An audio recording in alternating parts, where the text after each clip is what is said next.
Click করুন নিচে দেওয়া বেল আইকনে। সাবস্ক্রাইব করুন 24 আওয়ার্স টিভিকে। সব সময় আপডেট থাকুন খবরে। একটি দুটো ছোট্ট পয়েন্ট আমি আপনাদের তুলতে চাই। লকডাউন সম্পর্কে কেন্দ্রের একটা নির্দেশ এসেছে, কিন্তু রাজ্য সরকার লকডাউনের মধ্যে তারা 100% অফিস খুলে দেওয়ার কথা ঘোষণা করেছে, কিন্তু কেন্দ্রীয় সরকার কিন্তু বলেছে হোম অ্যাট ওয়ার্ক। কি হবে? বাস আছে, রাস্তায় বাস আছে, বেসরকারি বাস নেই। উনি বলেছিলেন সরকারি বাস চলবে।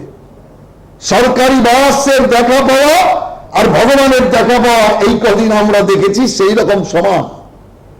তাহলে সরকারি বাসের উপর আপনার কন্ট্রোল নেই, বেসরকারি বাসের উপর কন্ট্রোল নেই, মেট্রো বন্ধ থাকবে, তাহলে এই অফিস যাত্রীরা চরম দুর্দশা, চরম নাকাল হবে। কোন রকমে পৌঁছাতেও পারবে না, পৌঁছালে ফিরতে পারবে না।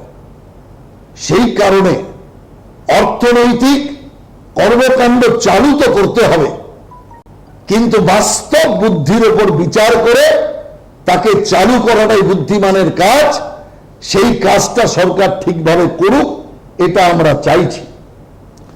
আমি আপনাদের একটা কাগজ দিয়েছি, যে কাগজে করোনার আক্রান্ত সংখ্যা সারা দেশের প্রত্যেকটি রাজ্যের এবং সেই সংখ্যার সাথে যে মৃত্যুর সংখ্যাও আমি এখানে যুক্ত করেছি।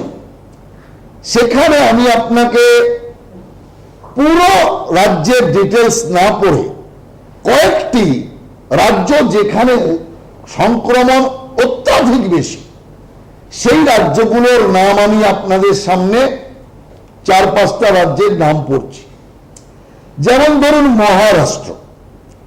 মহারাষ্ট্রে এ পর্যন্ত 65,168 জন সংক্রমিত হয়েছে, কিন্তু সেখানে মৃত্যুর হার 3.37%। তেমনি যদি তামিলনাড়ুকে আমরা দেখি, 21,000 সামথিং সংক্রমণ, মৃত্যুর হার কিন্তু 0.76%। তারপরে যদি আমরা দিল্লিটা দেখি, দিল্লিতেও সংক্রমণ প্রায় 18,000-এর উপরে, 18,549। সেখানে আমরা দেখছি মৃত্যুর হার 2.24%। আবার গুজরাট বিজেপি শাসিত রাজ্য, সেখানে যদি আমরা করোনার হার দেখি 16,343, সেখানকার মৃত্যুর হার 6.16%। এরপরে যদি রাজস্থানের দিকে আমি তাকাই, সেখানে করোনার আক্রান্তের সংখ্যা 8,617, মৃত্যুর হার সেখানে 2.24%। এরপরে মধ্যপ্রদেশ বিজেপি শাসিত আরেকটি রাজ্য, সেখানে 7,891 জন করোনায় আক্রান্ত আছে, আর সেখানে 4.35% মৃত্যুর হার আছে। উত্তরপ্রদেশ বিজেপি শাসিত একটি রাজ্য এবং দেশের সবচেয়ে বড় রাজ্য, যাতে আক্রান্তের সংখ্যা 7,445, মৃত্যুর হার 2.70%। এবার আসি পশ্চিমবাংলায়। অনেক চাপাচাপি করার পর এখানে 5,130 জন সংক্রমিত হয়েছে, আর সেখানে আমরা যদি দেখি তাহলে মৃত্যুর হার 6.22%। অর্থাৎ সংক্রমণ কম, মৃত্যুর হার বেশি।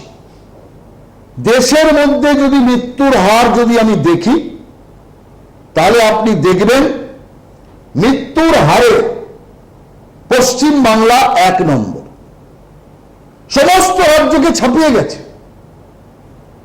এখানে মৃতদেহ গোপন করবার, মৃতদেহ লুকিয়ে ফেলার, মৃতদেহ গোপনে পুড়িয়ে বা কবর দেওয়ার নানান কাহিনী আছে। এখানে সংক্রমণ গোপন করার নানান কাহিনী আছে।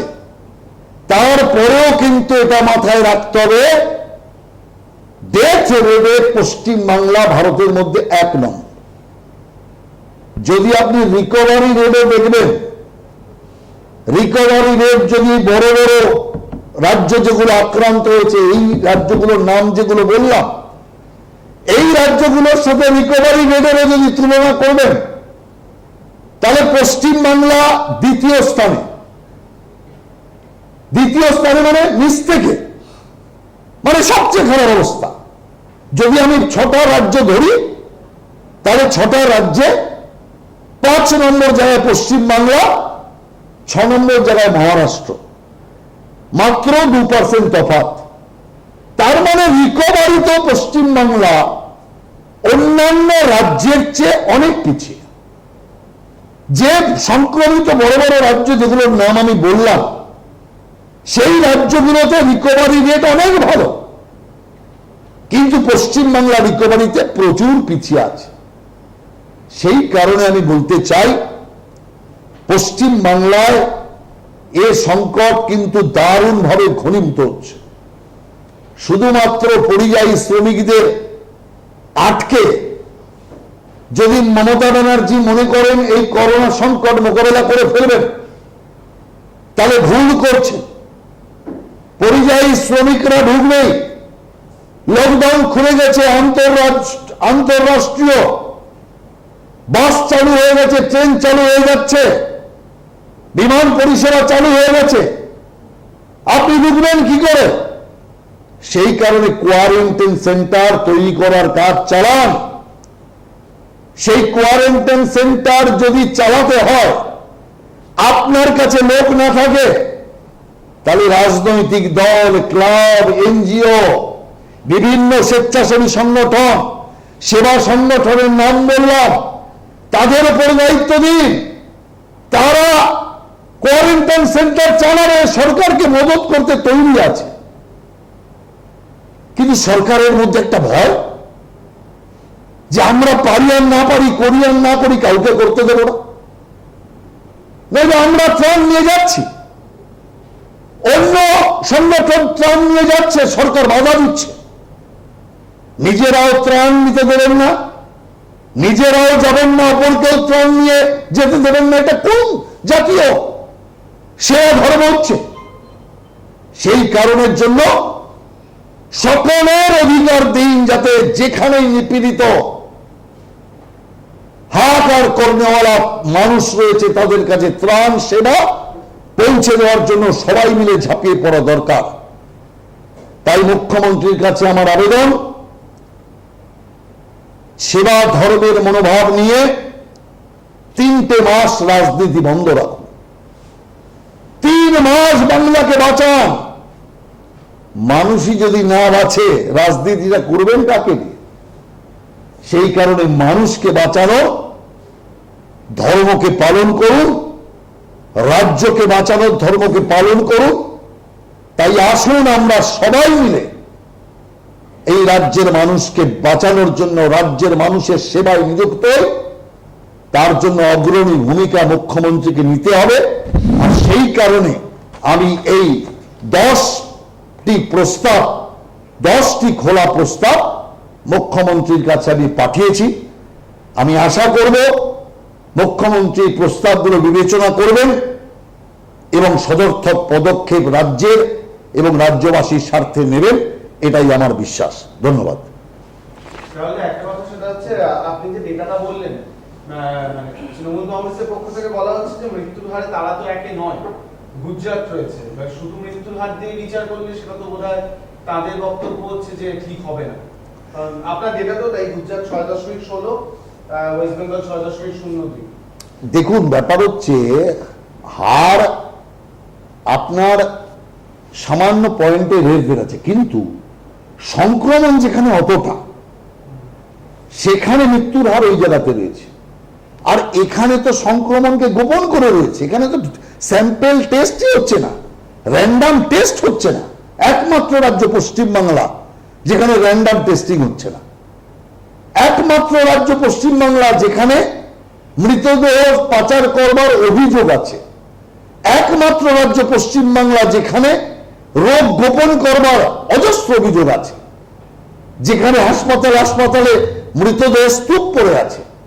তো সেই সমস্ত মৃতদেহকে যদি জোড়া হয়, তাহলে এই ফ্যাকশন কোথায় গিয়ে দাঁড়াবে আপনি ভাবতে পারছেন?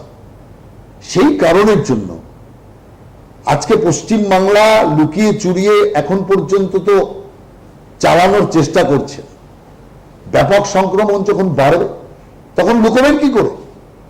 বাঁকুড়া পুরো জেলা গ্রিন জোন ছিল, বাঁকুড়ার মতো আরো কয়েকটি জেলা পুরো গ্রিন জোন ছিল, উত্তরবঙ্গেরও কয়েকটি জেলা গ্রিন জোন ছিল, মুর্শিদাবাদও গ্রিন জোন ছিল।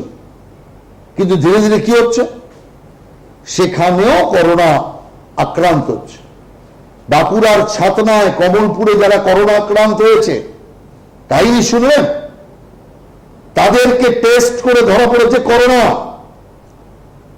তাদেরকে পাঠিয়ে দেওয়া হচ্ছে কলকাতায় বা অন্য দুর্গাপুরে, 2-4টে ওষুধ দিয়ে তাদেরকে পাঠিয়ে দেওয়া হয়েছে।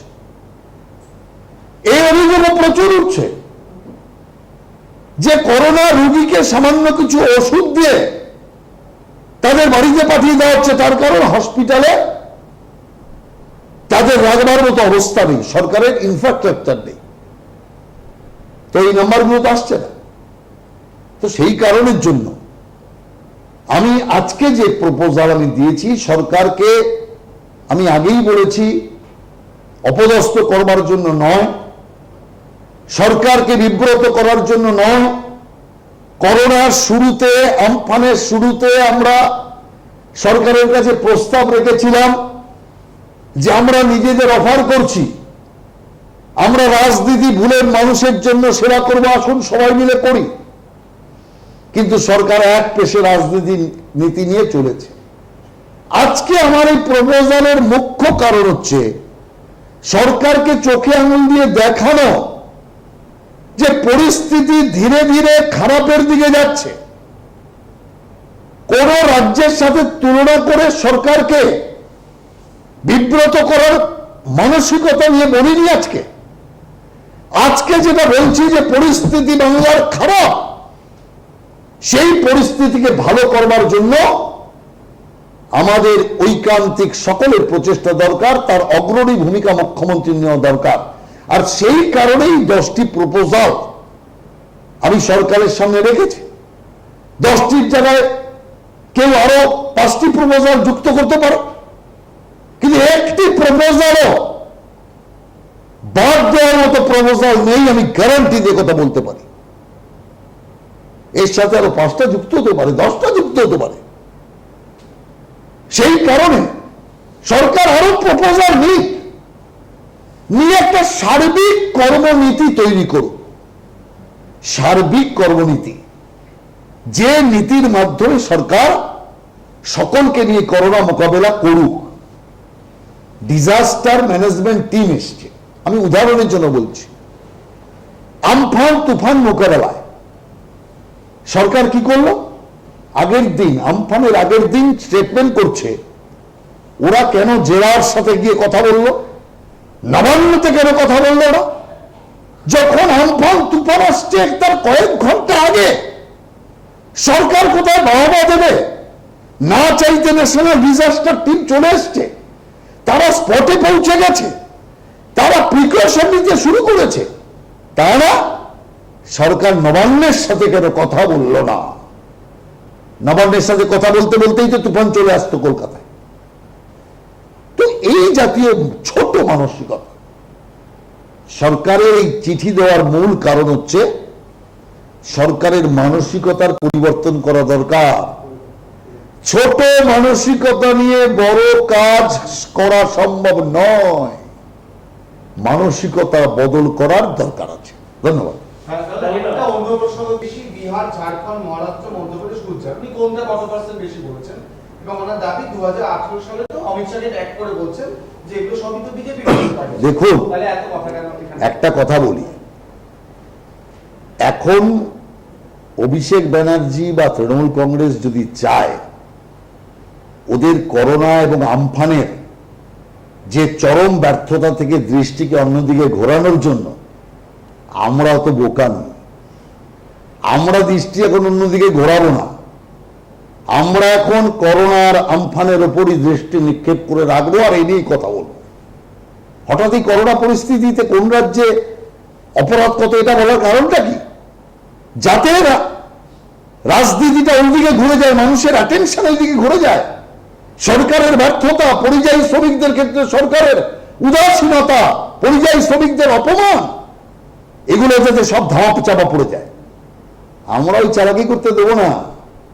আগে করোনা সংকট কাটাও, আমফানে প্রত্যেক মানুষকে ত্রাণ পৌঁছাও, তারপরে ওই পরিসংখ্যান নিয়ে লড়াই করে তখন দেখাবো যে পরিসংখ্যানে বাংলার অবস্থা কি আছে।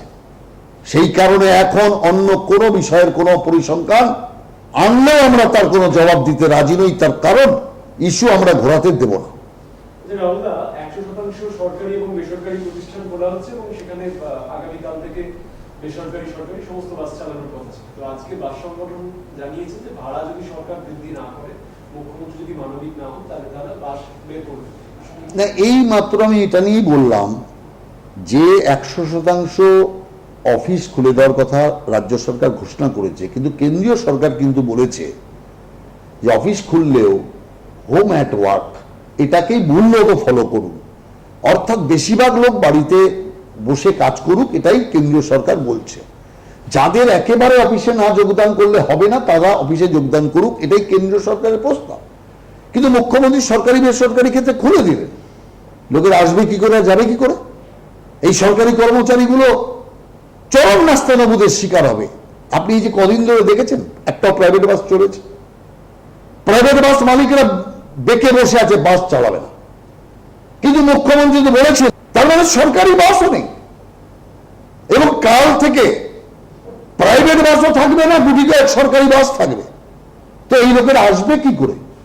মেট্রো রেল বন্ধ কেন্দ্রীয় সরকার ঘোষণা করে রেখেছে। বেসরকারি ক্ষেত্রের কর্মচারী হোক, তারা চরম বিপদের সম্মুখীন হবে। বাড়ি ফেরা আর বাড়ি থেকে আসা এই দুটোকে কেন্দ্র করে। সেই কারণে আমি খানিকক্ষণ আগে বললাম, সরকারের অর্থনৈতিক আবর্তনের চিন্তা তো করা উচিত, কিন্তু সে চিন্তা বুদ্ধিদীপ্ত হওয়া উচিত। বুদ্ধিদীপ্ত চিন্তা হওয়া উচিত, বাস্তব চিন্তা হওয়া উচিত। অবাস্তবতার উপর দাঁড়িয়ে যদি চিন্তা হয় তাহলে কর্মীদের সংকট বাড়া ছাড়া, মানুষের সংকট বাড়া ছাড়া আর দ্বিতীয় কোনো রাস্তাই থাকবে না। ক্লিক করুন নিচে দেওয়া বেল আইকনে, সাবস্ক্রাইব করুন 24 আওয়ার্স টিভিকে। সব সময় আপডেট থাকুন খবরে।